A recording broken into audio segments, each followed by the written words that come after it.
appointment at the house today just before 10. So we are going to just get started with the introductory prayers, beginning with the outer Mandala offering, and then we will do the prayer of refuge and Bodhichitta. The fundamental ground is scented with incense and strewn with flowers, adorned with Mount Meru, the four continents, the sun and the moon. I imagine this as a Buddha land and offer it. May all sentient beings enjoy this pure realm. Holy Lamas high, wrap the sky of your Dharma bodies in massive clouds of knowledge and love, and let them pour upon the earth of your disciples as we are ready, a shower of rain, the teachings deep and wide.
I send forth this jeweled mandala to you, precious Guru.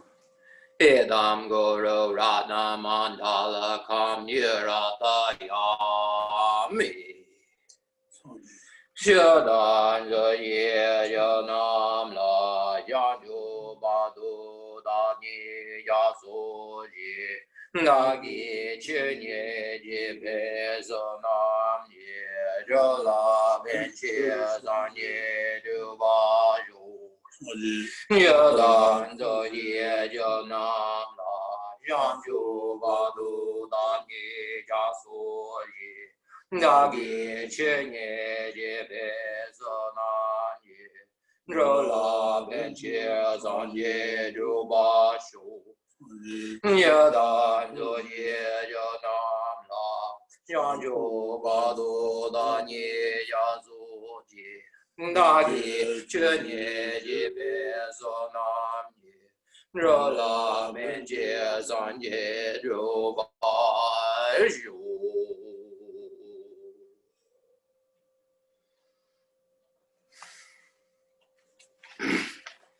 So today, once again, we're blessed to have Rinpoche explain Chandrakirti's entrance to the middle way. So we will begin on stanza 106 for those of you who are following along in English. And I just want to say, I've been really recently thinking about how grateful we all should be for Rinpoche giving us teachings for so long.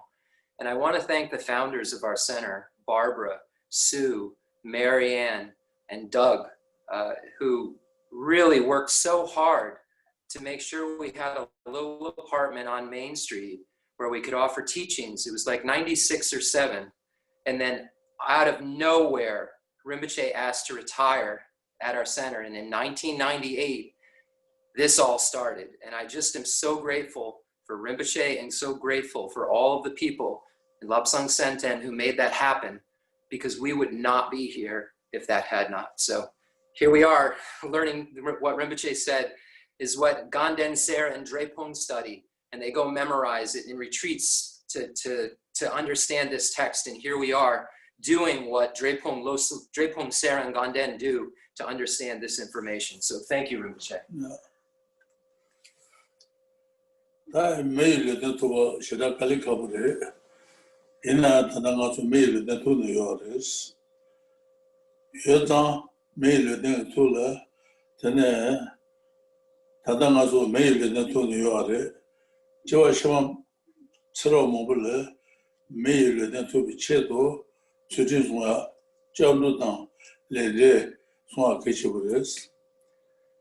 So to achieve a human basis is so very difficult. At this moment, we have this. We have a human basis with leisure and opportunity. If we wish to have this type of basis again in our future lives, it's necessary to create the causes and conditions for their arisal. So it is said that if we engage in ethical behavior and go for refuge to the Buddha, the Dharma, and the Sangha, we will in future lives, in many future lives, be able to achieve this basis again. This one.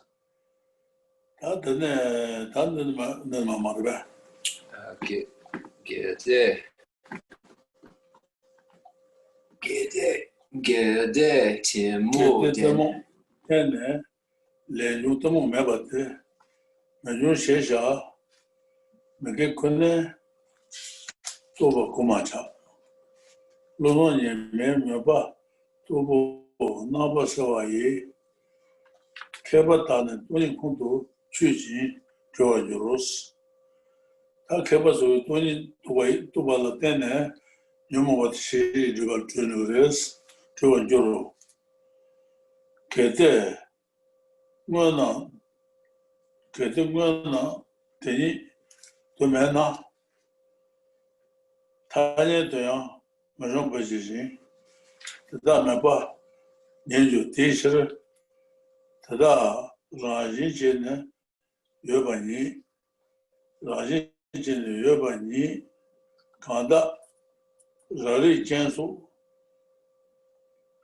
Yujoa, Chashi Lasu, Tada Machibe, Reji, Tada Nila, Sejade, Shine Mari, Rari, General, Kete, Malanti, Tonjaji, Penju Chudan, Meju Zunisu, Jimmy Tuna Yuni, Metu Jan, Metu Jan Chola Jeta, the Temeri. Teni Tunde, Jeta, Jimmy Jan, the Konani the Madu. The Konani to Vichoyo Maris, Madu Jan.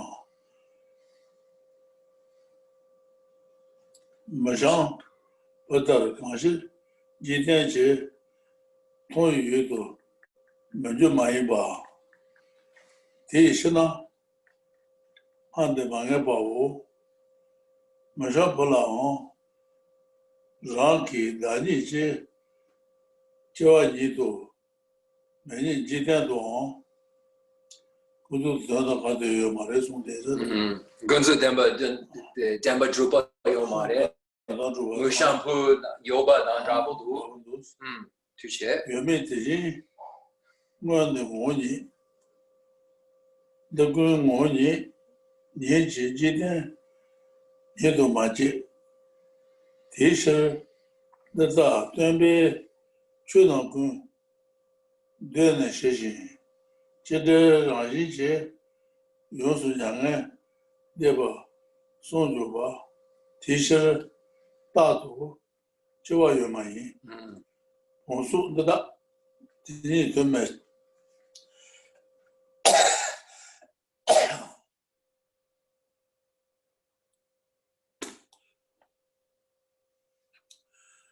Usudada Tani Tumejan, Jiden Rodu Trabo, which is the Konani to Meba Mazi, Tanya to Adabu Masun, Jiden Rodu Trabo, which is the Jingo Tanji, Yuna, Moshan Putan Tumba, Tamanjurus. Quand je ne mets pas dans moi, je suis Dieu la Soudan, d'ailleurs, que moi, non, tu vois, pas, tu es un roto, tu vois, du russe. Dans le tu vois, de gel, tu vois, de tu vois, what sont les heures. Quand je Okay. Quand je m'en putain, radio eu, comment de la table me pas. Tu es un jour le bandit, dans un tabac, tada, tu veux chier. Tandis que dans la tenne, dans le choc, tu es tu veux chier. Tout le monde peut y en jouer. Moi, pour ça, mais pas, on tient. Moi, pour me voir de là, mais on peut. Je sais même pas, mais je me dis, surtout dans le Tibétain, surtout dans le Bandjoua, surtout dans le Bandjoua, ils ont qualité de Chinderes. D'abord, je vois tout le qualité de nous. Je dis, tout dans le Bandjoua, quand il était, n'a pas de bien de pas qu'un enfant. N'a pas de bien de son yoris.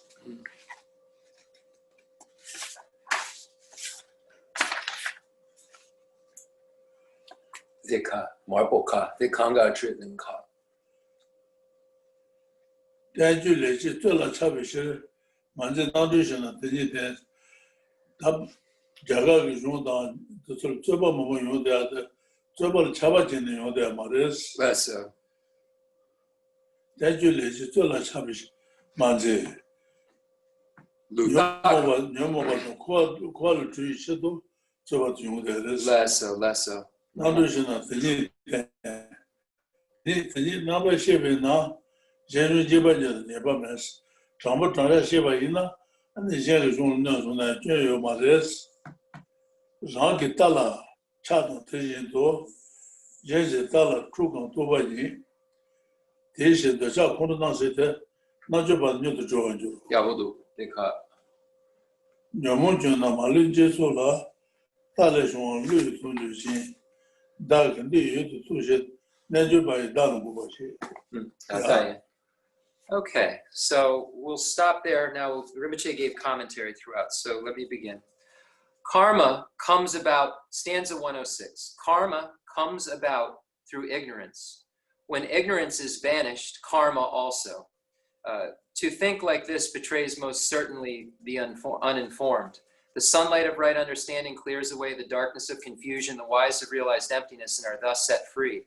So through understanding the nature of reality, one will stop the grasping at true establishment, which then creates the afflictions that create the karma, that creates the cyclic existence. So the sunlight of right understanding clears away the darkness of confusion, the darkness of ignorance. Going back to Rinpoche's 12 links of dependent origination teaching we were just listening to. When you look at the outer rim of the 12 links, you see a man who's blind, and that symbolizes ignorance, benighted ignorance. And that ignorance is caused by the grasping at true establishment. So the wise have realized emptiness, and thus they are set free. So once you get rid of the link of ignorance, all of the other links within the 12 links begin to disintegrate. The compositional factors and name and form and so forth begin to disintegrate because that which causes it is cleared away. The confusion is cleared away. So the wise have realized emptiness and are thus set free. If things you say did not exist in ultimate reality, conventionally too, they would be like a childless woman's son. But this is not the case, you say, and claim phenomena by nature do exist. To those who suffer from an eye disease, black lines appear, though they have no arising. So now you should debate and prove them false, and then refute the ones who suffer from the ills of ignorance. As when you dream or see a city in the clouds, a mirage of a pool, an optical illusion, or an image in a glass, the things you see are unproduced, all without existence. But how do you perceive them? It should not be possible. So it's saying here that even though we are ascertaining things to have true establishment, it's just their concealed truth. It's their conventional truth that we're perceiving and then grasping at it as truly established. Here it's positing that conventional truth is also not truly established, but that does not make that conventional truth not existent. Not truly established and not non-existent can abide within the same object and must abide in the same object in order for you to understand its true nature. It's two sides of a coin. Its conventional truth is what we perceive, but the inside of what we perceive and the true existence that we perceive is wrong. The object is there, but the nature that we perceive about that object is not correct. So the emptiness of that object is the correct understanding. The lack of true establishment of that object is the true understanding, and you arrive at its existence simultaneously. Though ultimately things are unproduced, this does not mean that like a barren woman's child, they are not seen or found within this world. Your argument is therefore inconclusive. So it's saying that obviously we're perceiving all of these things to have existence and to abide. This table is here. This book is here. But the way that they abide here, we are misunderstanding. So it's saying that the way we think they abide is like a child of a barren woman. It doesn't exist. The true establishment of an object does not exist, but it does exist conventionally. So it doesn't ultimately exist conventionally, but it exists conventionally. Our teacher for this reason has proclaimed that from the outset all phenomena are pieced and are unproduced, transcending by their nature every pain. And so we say that true production, it's in itself, a barren woman's child is never born. And this is true both ultimately and according to the world. And likewise by their nature, all phenomena in common truth and ultimately are indeed unborn. So ultimately things are not ultimately existent, and conventionally things are not ultimately existent. Our teacher for this reason has proclaimed that from the outset all phenomena are pieced and unproduced, transcending their nature every pain. And so we see that true production there never has been. Though pots and such like have no ultimate existence, they certainly exist according to their general consensus, and likewise the conclusion does not follow. And phenomena are like a barren woman's child. And therefore, since phenomena are not produced uncaused, nor are the handiwork of God, do not arise from self, from other, nor from both these things, they do indeed emerge dependently. And so things are produced dependently. The theories just mentioned cannot be believed. The argument that all arises in dependence cuts in pieces all mistaken views. So the idea that things can arise from self, from other, from a collection of both, or some sort of both, or from or they're not caused at all, is disintegrated when you apply the argument of dependent origination to the basis of designation. Such notions come when true existence is ascribed to things which we have just disproved by our analysis. These theories cannot now occur, as fire cannot arise where there's no fuel. Rinpoche's dog is deciding to give the teaching now, Summa.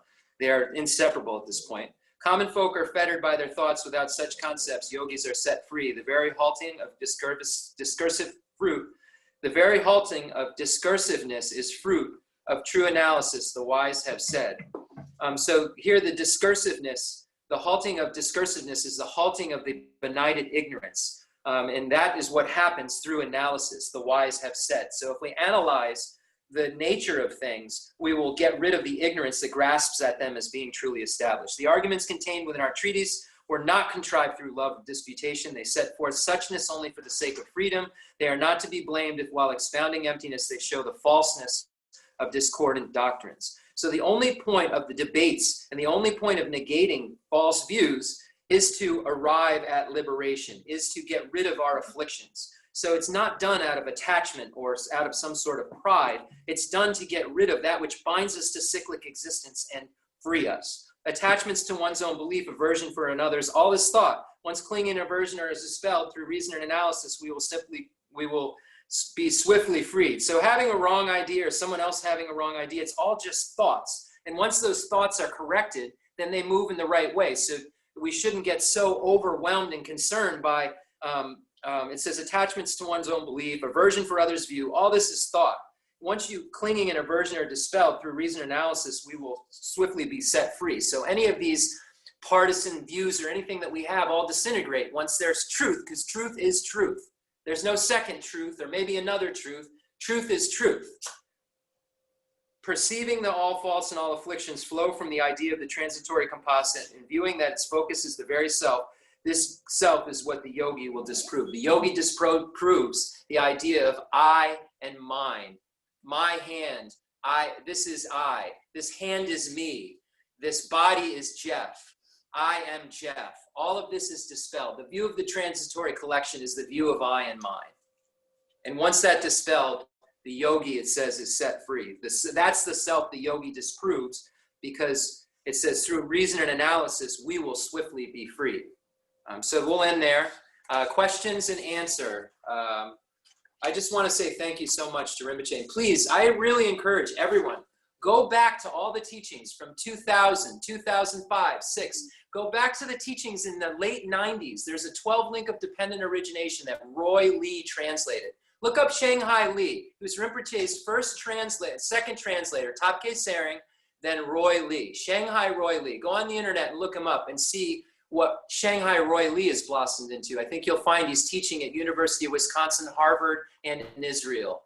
So he's one of the great scholars now because of Rinpoche's kindness. So please go back and look at all of those teachings. We were listening to the Lojong teachings, and they're incredible, and they're precise, and they use a commentary. And it's just really wonderful. So please go look at all the teachings Rinpoche gave on the internet, if you haven't already, and go way back, and you'll see Rinpoche first came, he wasn't used to teaching Westerners as much. A lot of Geshes come, and they don't really have like the rhythm of the easier teaching, and you'll see that he's teaching like he's in Drepung, teaching to Geshes. So please go back and look at those. Not to say that all the teachings aren't beautiful. I just say that it's a different style of teaching that you can appreciate if you look at some of the earlier ones.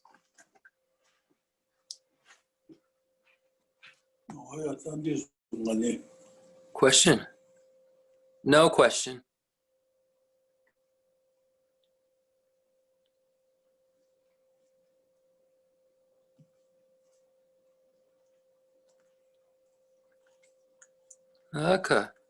Okay. So we'll end there with the concluding Mandala offering and dedication prayer. All of the stuff. The fundamental ground is scented with incense and strewn with flowers, adorned with Mount Meru, the 4 continents, the sun and the moon. I imagine this as a Buddha land and offer it. May all sentient beings enjoy this pure land. I dedicate whatever virtues I have collected for the benefit of the teachings and of all sentient beings, and in particular, for the essential teachings of Venerable Lobsang Drakpa to shine forever. I send forth this jeweled mandala to you, precious Guru. I dedicate all this virtue to emulate the knowledge of the hero Manjushri and likewise Samantabhadra as well. With whatever dedication is praised as supreme by all the conquerors who traverse the 3 times, I also dedicate all my roots of virtue for the sake of auspicious deeds. In that pure land surrounded by snowy mountains, you are the source of all benefit and happiness. All-powerful Avalokiteshvara, Tenzin Gyatso, may you stay until samsara's end. I pray for the long life of the precious Khensur Wandak, upholder of scriptural and realizational doctrines, the spiritual friend who trained extensively in the 5 great philosophical texts with exceptional wisdom and perseverance. Thank you, everyone, for attending.